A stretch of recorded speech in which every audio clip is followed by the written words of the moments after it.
విజయనగరం జిల్లా వేపాడ మండలం బల్లంకి గ్రామానికి వెళ్లే ప్రధాన రహదారిలో రైవాడ కాలువపై ఎదురవుతున్న రాకపోకల ఇబ్బందులకు త్వరలోనే పరిష్కారం లభించనుంది.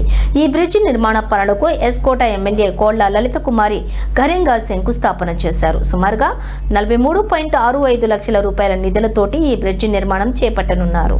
ఈ ప్రాజెక్టు విజయవంతం కావడానికి greater Visakha municipal corporation chairman Peela Srinivas మరియు ఎంపీ భరత్ అందించిన సహకారాన్ని ఎమ్మెల్యే ప్రత్యేకంగా కొనియాడారు. ఈ బ్రిడ్జి పూర్తయితే బల్లంకి, బాణాది గ్రామాలతో పాటుగా వేపాడ, కోటపాడు, ఎల్కోట మండలాల ప్రజలకు రవాణా సౌకర్యాలు మెరుగుపడతాయని ఎమ్మెల్యే తెలిపారు.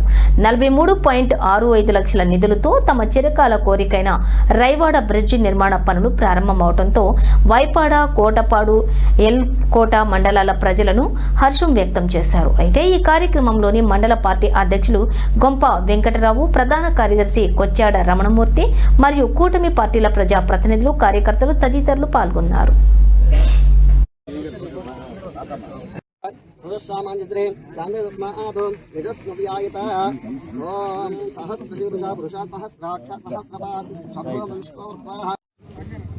ओम हिरण्यवर्णां हरिणीं सुनन्दं लक्ष्मीं जातमवाह तामावाह जातवेदो लक्ष्मी मन भगामनं यस्य हिरण्यविन्देयं गामाश्वं पुरुषानहं आत्मप्रदा मध्यमस्ति नादा प्रबोधनं